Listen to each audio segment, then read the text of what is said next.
So, I have a question. What the hell is happening in the world? Over the past few years, we've seen this seismic shift in politics, fueled by xenophobia and anger, and it manifests as a direct attack on other human beings. We need more empathy. Now, empathy refers to feeling somebody's feelings as though they were your own. So it's like walking a mile in somebody else's shoes. And it's a foundational part of how society works. You can describe it as a kind of neural Wi-Fi. Emotions act as a bridge between people, so your feelings don't belong to you alone, but you share them with others. We need empathy on a personal level to navigate our relationships with other human beings. And we also need it on a professional level. And in tech, our work has this unavoidable social impact. Think about how fake news circulated on Facebook and gave root to some of these political movements, or how Google's AI classed a black woman as a gorilla. We need to think about the social impact of our work and be more thoughtful about how we approach the problems that we're trying to solve. But if you don't care about social change, you can be totally selfish about it. Empathy is a personal skill that allows us to succeed. It's been shown that both leaders and not leaders do better in the workforce when they have more empathy, and multi-million-dollar companies have been built based on empathetic design. Full disclosure here, I'm not great at empathy, even though I'm talking about it. I'm an introvert, I'm impatient, I'm sometimes a jerk, I'm often really bad at people. But I know that empathy is a valuable skill, and it's one that I can learn. Our tendency for empathy and compassion is never fixed. As children, we start out with little to no empathy, and it's something that we learn as we go along. Our brains are these fantastic, malleable things that can be rewired via neuroplasticity. And according to research, 98% of us are capable of learning empathy. In fact, just saying, hey, you can learn empathy, increases your empathy levels. So we've all already improved a little bit today. Now you can start by testing yourself. Empathy can be a bit of a weird, fluffy, soft skill to gauge, but there are tests that you can use. One is called the Emotional Empathy Quotient Test. The links to these are at triggersandsparks.com/talk/empathy if you want to find them. The empathy quotient test will ask you some questions and give you a result. I got a 42%, by the way, which is the worst score I have ever received on anything ever. You can also try the reading the eyes and the mind test, which is a bit better if you're more visual. It shows you photographs of people cropped around the eyes and asks you to identify the emotion that they're feeling. Once you've established where you're at, you can start by getting more in touch with your own feelings, so writing in a journal or meditating. Now for me, the thought of sitting still for 10 minutes or talking about my feelings or writing about my feelings makes me kind of itchy. So I tend to focus on more external stuff, like traveling. Traveling gives you immediate access to a wide range of differences, of experience, of culture, of language, of technical infrastructure, of socioeconomics, and it allows you to make friends from different backgrounds, which is really important because we all have limits as to how much empathy we are able to feel, and our empathy tends to be strongest towards those in our in-group, the people that we're socially and emotionally closer to. Travel also allows you to acquire diversity, so things like language and culture are elements of diversity that can be acquired. And it allows you to experience what it's like to be amid a sea of people who don't look like you, which can really help with empathizing with the visible minorities in your own community. It also allows you to see universal design in action. A classical example of this is Mexico City's metro.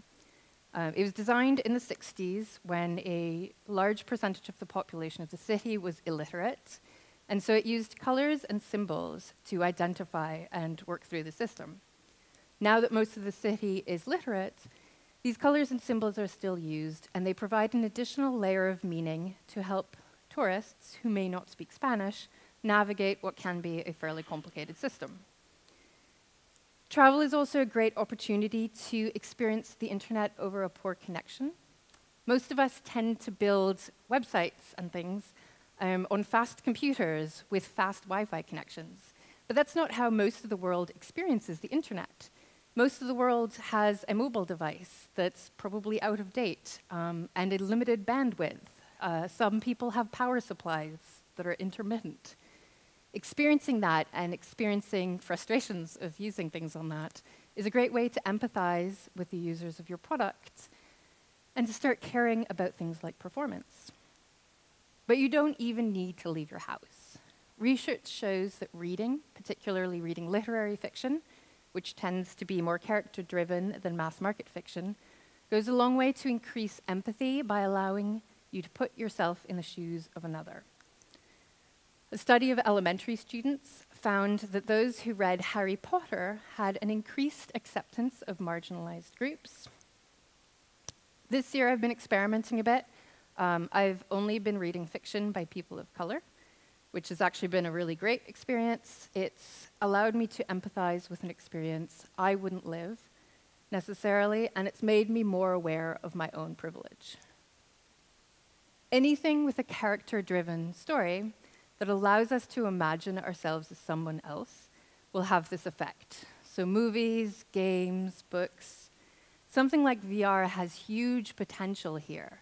VR has been described as an empathy machine for its ability to put you in the shoes of somebody else. And people are starting to experiment a bit.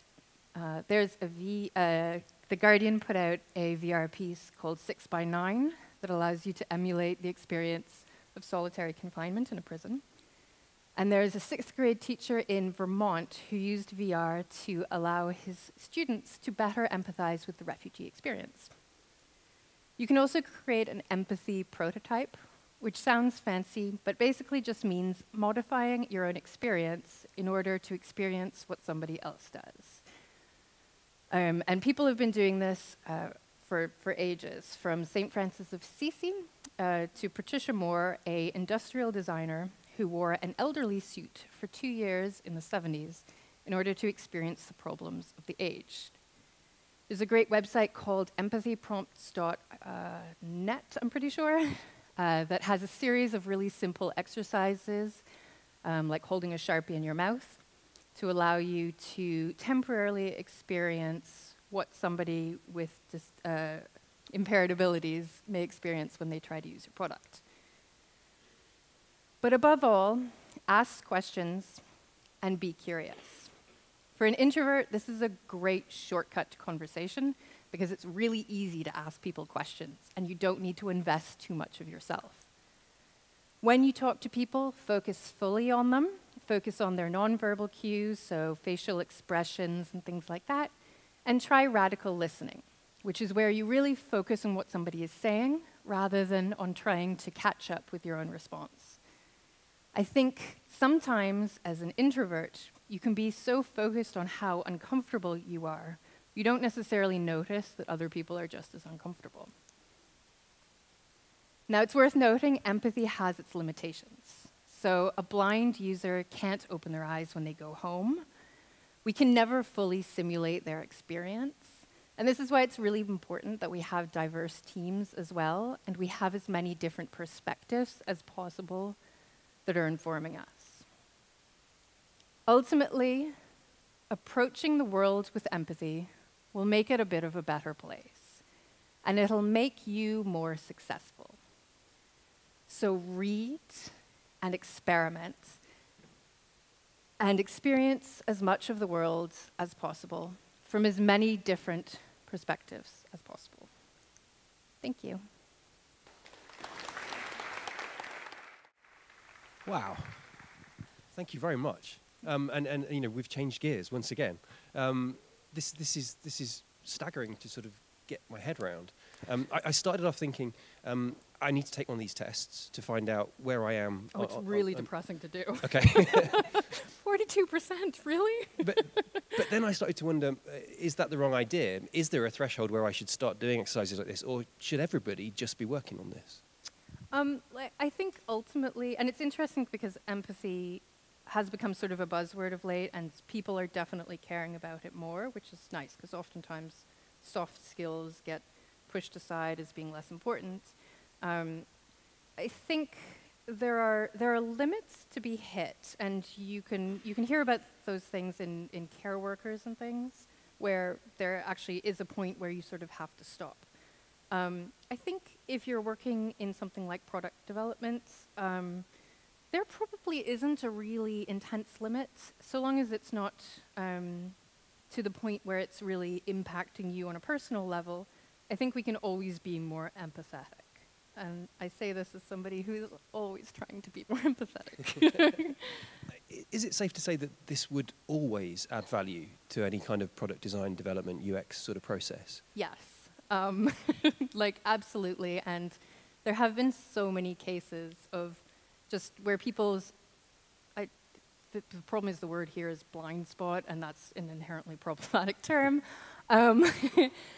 But when you aren't aware of these things and you don't think about the needs of your users and the people who are actually using your product, you build your own biases into the things that you build. And that's why we see things like AI classifying people as animals, which is really common. Right. But more thoughtfulness will help us build better things. And I was just wondering, is there a kind of groupthink element to this as well? As an organization, could you be poor empathizers because of the sorts of conversations that you have and the sorts of way you behind closed doors talk about clients or go about your work? Absolutely. At an organizational level, it probably helps to just prioritize things like interviews and research and finding out questions about what your users need and how they experience the world, rather than building a solution that you think they want. I don't know about bad talking your users behind doors. I'd like to think that people don't do that, but that invariably creates, if that's happening, that creates a bit of a toxic environment that you would invariably sort of bleed into whatever you're building. And do you sort of suggest this to clients and get a spectrum of reactions back? Do people look at you and go, is this really necessary? Well, I haven't worked for clients for a while, which is refreshing. Congratulations, that's fantastic. I just realized I'm being such a jerk. See, I told you, I could be more empathetic. I'm lucky that I work for an organization that does tend to have a pretty strong buy-in to sort of design-led thinking, and that cares about diversity and things like that. So I don't tend to get penalized for trying to think through these things.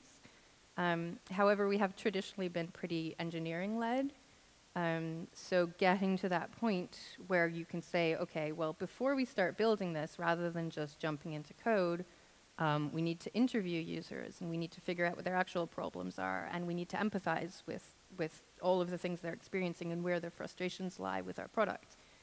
That's a sort of continual process. Yeah, thank you. I'm going to sort of ask the panel if they can find out ways that this applies to what they're about to say, but at the same time, I'm going to look out into the audience and ask if anybody wants to dive in with a question. Mean question. Yes, please.